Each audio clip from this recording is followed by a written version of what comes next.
I cannot believe that Brett made a speech like that 2 weeks after Rockstar's daughter's birthday.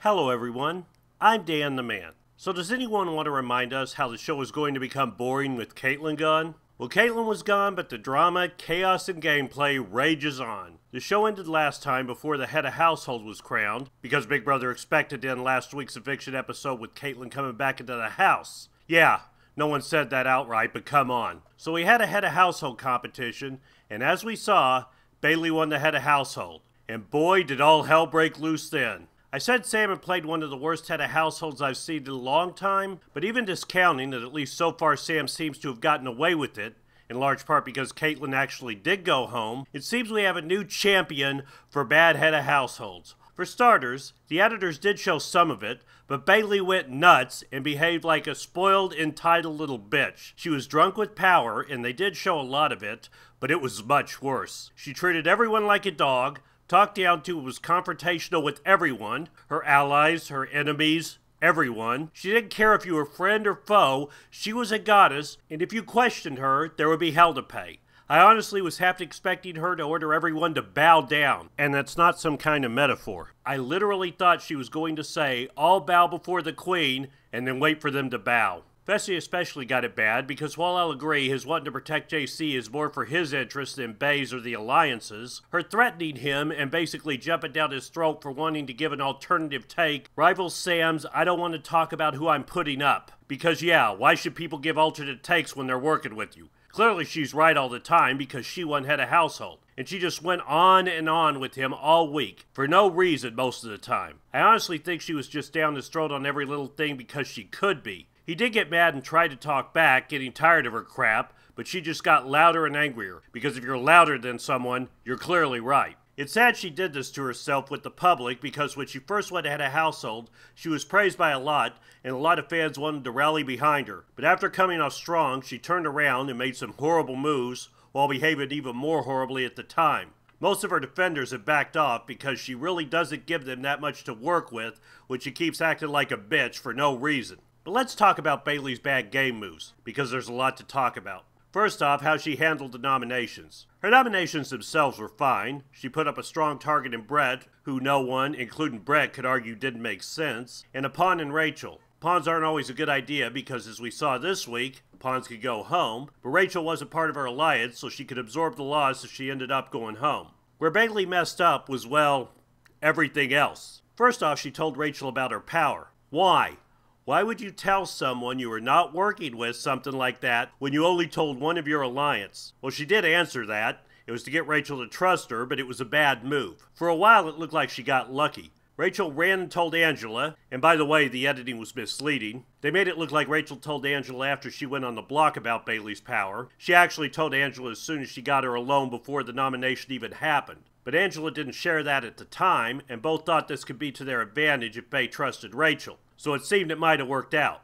Then Bayleigh did what she does best, open her mouth again. She lied to Rachel and told her Tyler only wanted to use veto if Angela went up. Well, I'm not sure she outright lied. That definitely is not what Tyler said, but it's possible Bay misheard him given what he did say. But Bay lies at her game all the time, so if I had to guess, I'd say Bayleigh lied, or at least knew she was twisting Tyler's words around. But as we saw, Rachel believed her and lost her ever-loving mind. Now, to be frank, I know people like Tyler and it's the game, but he's shown to be sneaky before, so I can see why Rachel believed it. But she really should have approached it differently or just said something to Tyler, because she really had no reason to trust Bay at her word over his. She thought Bayleigh telling Rachel about the power meant she could trust her, but never trust someone who put you on the block. If they were okay with putting you in danger, they do not have your back. Rachel quickly told Angela and it snowballed from there, and suddenly everyone in Rachel's side of the house knew. I can't blame Angela for not believing Tyler would say that, as it made no sense, but I'm not clear why everyone assumed Rachel lied, and Bayleigh never said that over the more logical option that Bayleigh lied to Rachel. But either way, they were over Rachel's crazy and turned on her. And what's worse for Bayleigh is with Angela no longer trusting Rachel, she spilled the beans on Bayleigh's power, which eventually got to everyone who was not in Bayleigh's alliance. Which means that now everyone knows about Bayleigh's power who isn't working with her. So if she uses it once someone she is not working with wins head of household, which at the moment is literally everyone who knows about her power, save Fessy, who's the only ally that idiot actually told, they will know Bayleigh changed their votes. And the power app doesn't stop the head of household from putting up who they want as a replacement nominee if the veto is used. So if that happens, guess who's almost surely going to go up as a replacement nominee? Bayleigh. And she won't have the numbers to stay if she goes up in that scenario. Now I want to say right here, I think Angela made a mistake turning on Rachel like she did.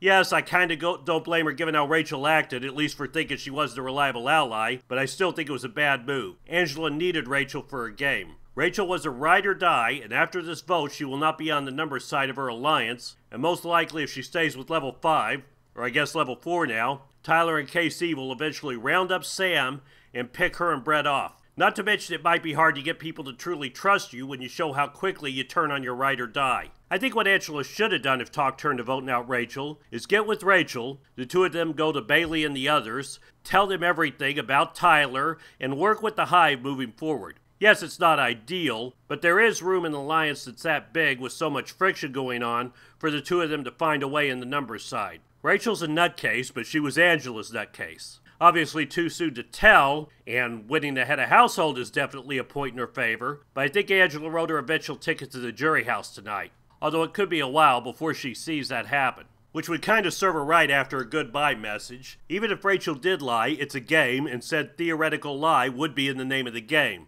I don't know why you gotta be so nasty. I also don't know why her whole alliance took so much pleasure in trying to destroy her spirit. It was especially bad because the reality was Rachel was nothing but loyal to them the whole time and was feeling bad for Brett going while he was giggly deciding how he was going to kill her spirit right before she went out the door. Angela is going to feel stupid when she finds out Rachel really was just repeating what Bayleigh said. And that's if she survives Rachel, because oh, that look on her face, I think she wanted to bust the door down and go after Angela right then and there. Although honestly, the jury's out on whether or not she could have kicked Angela's ass, but that's a whole other story. It's probably good Angela's at least going to jury so Rachel has some time to calm down. But regardless, Angela chose not to save Rachel, and instead of Tyler using the veto after he won head of household, he kept the noms the same, and Rachel was primed for a blindside.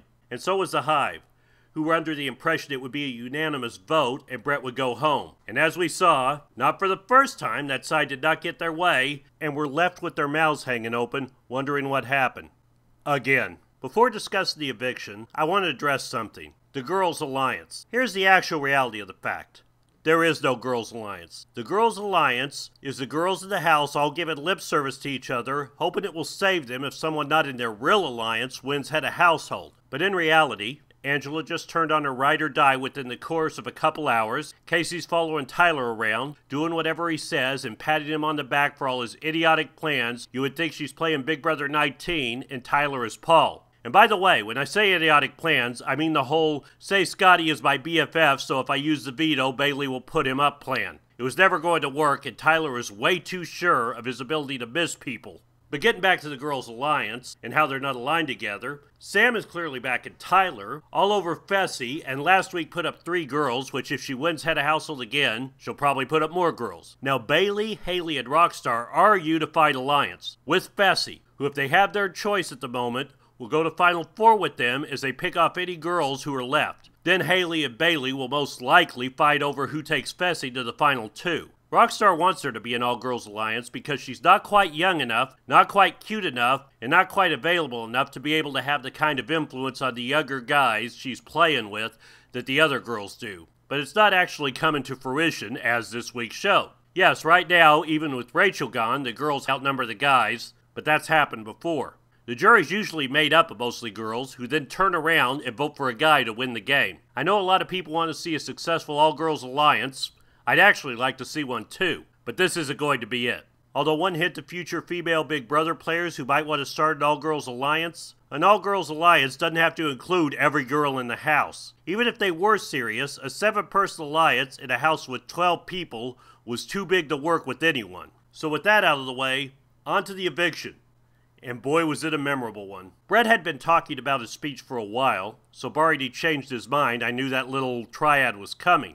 But boy, the look on people's faces. I was initially surprised they didn't have Brett deliver his speech first, given Big Brother knew what he was planning to do, so then we would get Rachel's reaction. but given how emotional Rachel gets, I'm betting Big Brother wasn't sure if she wouldn't just freeze up during her speech. And given how she reacted to the voting, it was probably the right call if that's the one they made.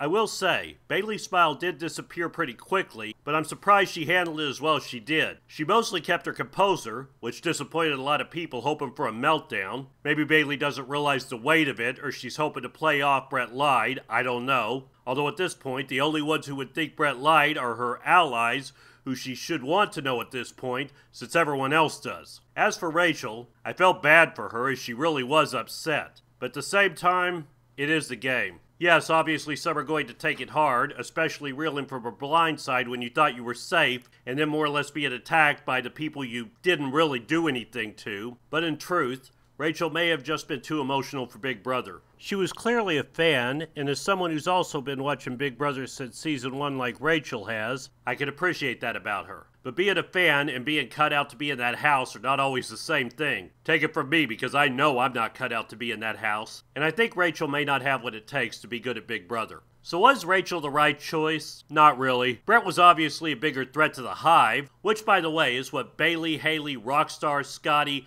and Faysal call themselves now, the Hive. But for the Hive, Brett is obviously a better choice to vote out, and as we saw they knew that and tried to vote him out. But as for the others, that's kind of hard to say. For Angela, as I said, it was absolutely the wrong decision, as she was just assuming Rachel was lying, and she may pay for that later. But for the rest of Level 6, as well as Sam and JC, it was kind of a toss-up as they were aligned with both of them, or at least they were working with both of them in the case of Sam and JC. But at the end of the day, Brett's a bigger lightning rod to draw nominations from the other side, and Rachel, even discounting that they were wrong to think she lied, is emotional and reacts irrationally at times. So for Tyler, Kaycee, Sam, and JC, it could have gone either way, but arguably, Rachel was a better choice for them.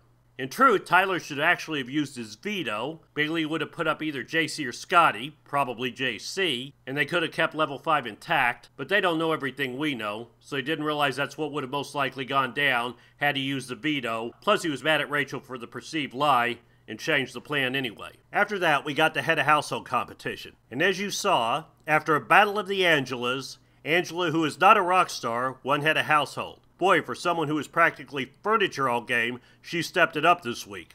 Way to go, IKEA. Although I was surprised to see Rockstar come so close, so kudos to her too. I think a lot of it was, after that speech and the vote and everything that went down, few people really felt safe enough to throw it. I will say it was not a surprise Angela won. Angela's good at these things, as she barely lost the last time they had a competition like that, and you can see on her face, minus the tiebreaker, she was confident in all her answers. And she came damn close to the exact number with that tiebreaker. She may be quiet, and she may be a bitch when she isn't quiet, but Angela is smart. That athlete is not a meathead. Unlike the other female athlete, Kaycee, who I really hoped threw that one, because how could she get that question wrong? Although if she did throw it, way to be subtle getting the first question wrong about a GIF you're in. As for the twist, no idea what hack the game actually means, but given the show and their history with twists, whatever it is, there's a good chance it'll turn into just another huge cluster like they almost always do. Such as this season's great, here's your easy competition to come back in, oops, you lost. Don't think that'll be the last time this season that we're going to see such a mess with their twists. I fully expect when and if Bayleigh and Tyler use their powers that it'll be disappointing, if not a giant mess. Although given that Bayleigh is exposed and Tyler never seems to be in any danger, there's a good chance neither of them will use them anyway, and the fans who voted for them have wasted their time. Either way, it should be a good week, as this cast has proven that anything can happen with them. So I'm expecting another crazy week, and I'll be here next week to share my thoughts on it. Thanks for watching. If you liked this video, be sure to like, comment, and subscribe, and don't forget to hit that bell for notifications. I'm Dan the Man, and I'll see you next time.